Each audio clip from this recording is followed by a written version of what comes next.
Olá pessoal, tudo bem? Então no tabuleiro aí uma Rui Lopes Berlim Wall, né? Muro de Berlim. Os caras jogavam isso aqui no século XIX também e a abordagem era completamente diferente.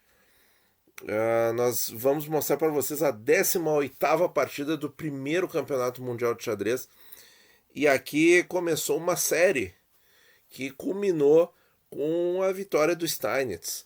Uma série de vitórias para o Steinitz, se bem que nesse momento as partidas estavam em 7-5 a favor do Steinitz. 7-5 com 5 empates. Então ele já tinha 9,5 a 7,5 no placar e o primeiro a vencer era quem chegasse a 12 pontos e meio. Bom, então Steinitz de brancas, Zukertor de negras, E4, E5, cavalo F3, cavalo C6, bispo B5, cavalo F6, aí o Berlin Wall, né? D3 D3 é a linha hoje chamada anti-Berlim, né? D3 e no passado as negras não conseguiam posições muito ativas e jogavam D6, né? C3, G6, D4. Interessante, né? Agora ele sacrifica o peão em E4 pelo domínio do centro. Veio bispo D7, cavalo de BD2, bispo G7, D por E5, cavalo por E5 e aqui a posição está considerada equilibrada, não tem vantagem para as brancas.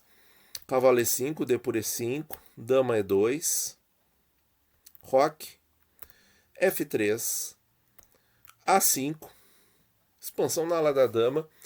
Agora o Steinitz recua o bispo para não trocar esse bispo que por muitos é chamado a alma da Rui Lopes. Dama E7, cavalo F1, essas manobras aí com o cavalo que são tão comuns nos dias de hoje. Vemos um embrião aqui, né? Se bem que a casa F5 já o cavalo já não ocupa mais, né? Bispo E6, G4. Olha só, pessoal, aqui é o 14º lance da partida. O rei está no centro, não está rocado, mas nós temos assim, o que o bispo de G7 faz com um peão em E5? E aí não é de se estranhar que o plano aqui, que um plano bastante execuível, diga-se de passagem, para as brancas é atacar no flanco rei. É tentar abrir linhas, avançar os peões e atacar no flanco rei, como o Steinitz começa agora no 14º lance. Torre de F para D8 e H4. Dama D7. Bispo volta para C2, afinal de contas tá pendurado, né? Bispo C2. H5 para fechar as coisas no flanco rei. G5, cavalo E8. Cavalo E3. Então uma casa aí muito comum nas partidas da Rui Lopes. Dama C6. C4 para impedir de vez qualquer ação em D5.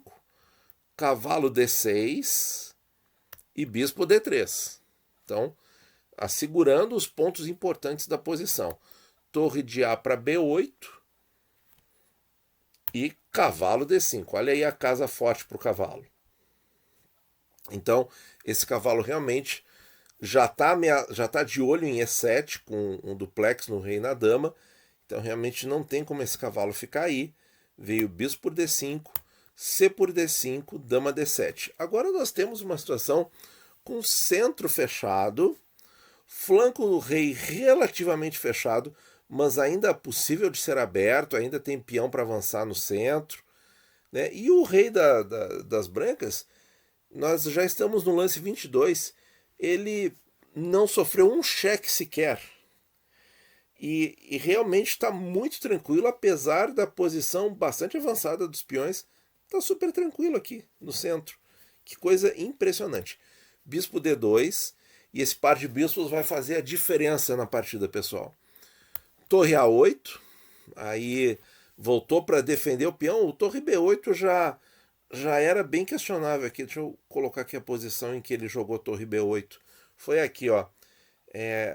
Realmente, talvez pensando em jogar B5, mas não ia conseguir muita coisa na posição. Enfim, bispo D2 voltou para A8, torre C1, e aqui já está justamente tentando bater no ponto fraco, que é o peão atrasado de C7, C6, e aí justificou a vinda da torre, né? Veio torre C5, C por D5 e torre D5. Vejam como a posição das peças brancas está mais ativa, né? Exceto a torre de H1, todas as peças brancas dá para ver que elas estão por explodir na posição.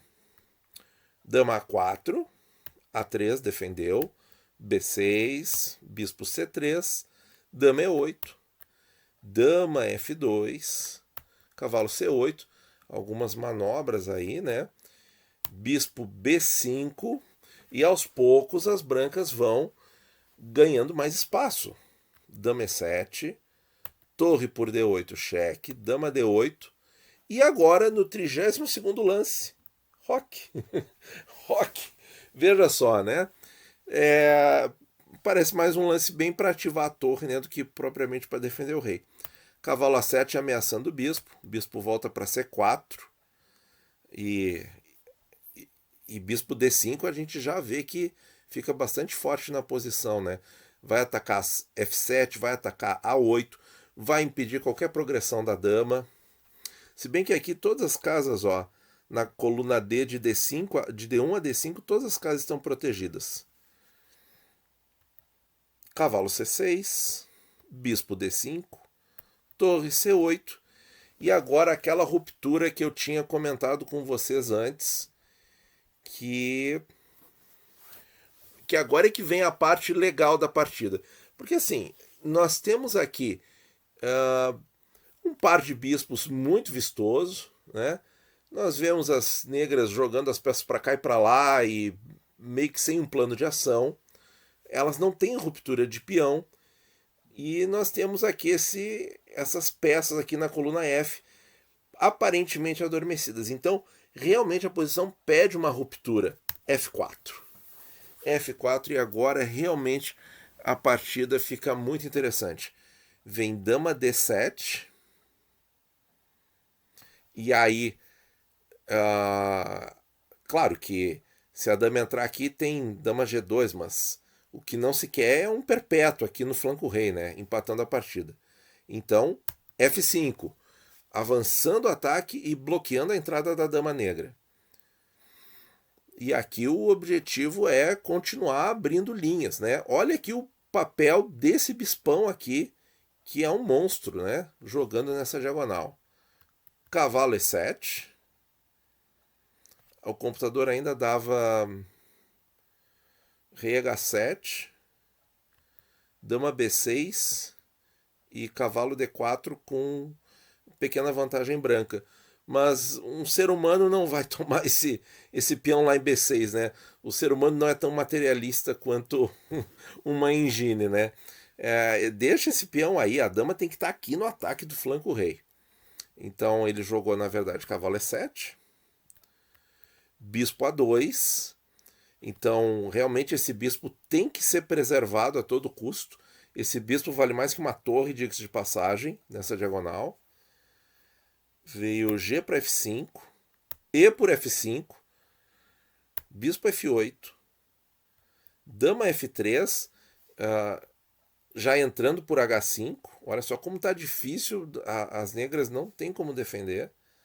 E4, dama por H5, e o Zukertor abandonou. Realmente está muito complicado. Olha só, tem ameaça de dama em H8, checkmate.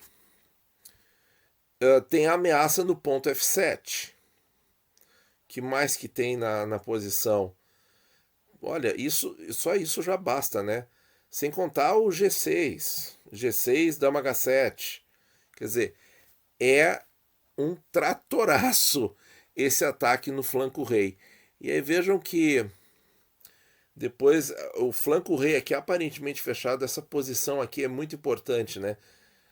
Bispo D5 consolida ali o domínio posicional dessa peça e das forças aqui do Zukertort, que ficam completamente atadas, né?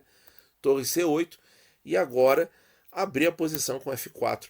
E esse lance, pessoal, ele ficou na manga. Vamos comentar aqui com vocês. Nós estamos no lance 34, né? Deixa eu ver aqui onde jogou aqui o bispo C2, H5, G5, cavalo E8. E aí jogou aqui cavalo E3. Então, do lance 18, que foi cavalo E3, até o lance 34, esse F4 ficou na manga para abrir a posição no flanco rei no momento mais favorável. Então vejam como foi importante aguardar esse momento para montar direitinho, impedir qualquer contra-ataque das negras no flanco dama. Vejam que o Zukertort tenta, vai e volta, mas o Steinitz sempre impõe uma ameaça mais forte na posição, né? E essa manobra com torre, que o C6 acabou até facilitando e justificando o movimento, né? E o Zukertort está sempre correndo atrás. E vejam que aqui já está com toda a força já montada para avançar pela coluna F. Muito didático, F4, F5, sensacional, uma manobra que a gente tem que lembrar para usar nas nossas partidas, tá certo, pessoal? Então, 48ª partida, o Steinitz agora avança para 8-5, e quem atingisse os 12,5 pontos ou 10 vitórias se consagraria o primeiro campeão mundial oficial de xadrez. Muito obrigado, pessoal. Até a próxima.